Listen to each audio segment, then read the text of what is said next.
ഇറാനെതിരായ യുദ്ധം മുന്നോട്ട് കൊണ്ടുപോകുന്നതിൽ US president Donald ട്രംപിനും Israel പ്രധാനമന്ത്രി ബെഞ്ചമിൻ നെതന്യാഹുവിനും വ്യത്യസ്തമായ അഭിപ്രായങ്ങളാണുള്ളതെന്ന് റിപ്പോർട്ട്. ഇരു നേതാക്കളും തമ്മിൽ ചൊവ്വാഴ്ച നടന്ന സുദീർഘമായ ടെലിഫോൺ സംഭാഷണത്തിൽ ഇറാനെതിരെ വ്യോമാക്രമണം പുനരാരംഭിക്കണമെന്ന നിലപാടായിരുന്നു നെതന്യാഹു കൈക്കൊണ്ടതെന്നാണ് വിവരം. എന്നാൽ ആക്രമണം വീണ്ടും ആരംഭിക്കുന്നതിന് മുൻപ് നയതന്ത്രത്തിന് ഒരു അവസരം കൊടുക്കണമെന്നായിരുന്നു ട്രംപിന്റെ അഭിപ്രായം.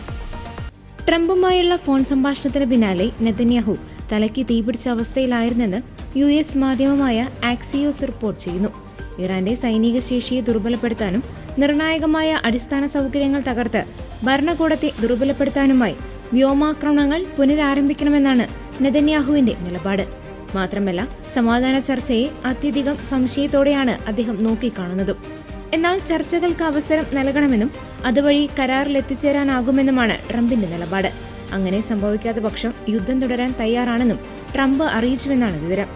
US-ഉം ഇറാനും ഒപ്പിട്ട് യുദ്ധം ഔദ്യോഗികമായി അവസാനിപ്പിക്കാനുള്ള ഒരു ധാരണാപത്രം സമാധാന ചർച്ചകൾക്ക് മധ്യസ്ഥ വഹിക്കുന്ന പാകിസ്ഥാനും ഖത്തറും ചേർന്ന് തയ്യാറാക്കുകയാണെന്ന് നെതന്യാഹുവിനെ ട്രംപ് ടെലിഫോൺ സംഭാഷണത്തിനിടെ അറിയിച്ചിട്ടുണ്ട്.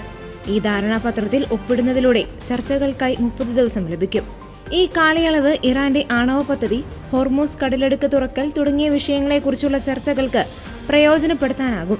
എന്നാൽ ട്രംപിന്റെ ഈ നീക്കത്തോട് നെതന്യാഹു വിയോജിപ്പ് പ്രകടിപ്പിച്ചു. ആക്രമണങ്ങൾ വൈകിപ്പിച്ചത് തെറ്റായി പോയെന്നാണ് താൻ കരുതുന്നതെന്ന് പറഞ്ഞ നെതന്യാഹു ആക്രമണം നേരത്തെ നിശ്ചയിച്ചതുപോലെ തുടരുമെന്ന് നിർബന്ധം പിടിക്കുകയും ചെയ്തു.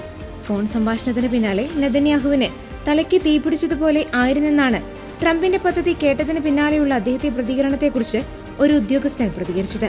ട്രംപിന്റെ ഫോൺ വിളി ആശങ്കപ്പെടുത്തുന്നതാണെന്ന് പിന്നീട് ഇസ്രായേലിലെ US-ലെ എംബസി അമേരിക്കൻ നിയമനിർമ്മാതാക്കളെ അറിയിച്ചുവെന്നും റിപ്പോർട്ടുകളുണ്ട്. എന്നാൽ ഇക്കാര്യം എംബസി സ്ഥിരീകരിച്ചിട്ടില്ല. അതേസമയം ട്രംപുമായി വിഷയം നേരിട്ട് ചർച്ച ചെയ്യാൻ നെതന്യാഹു വാഷിംഗ്ടൺ സന്ദർശനത്തിന് ഒരുങ്ങുകയാണെന്നും റിപ്പോർട്ടുകളുണ്ട്.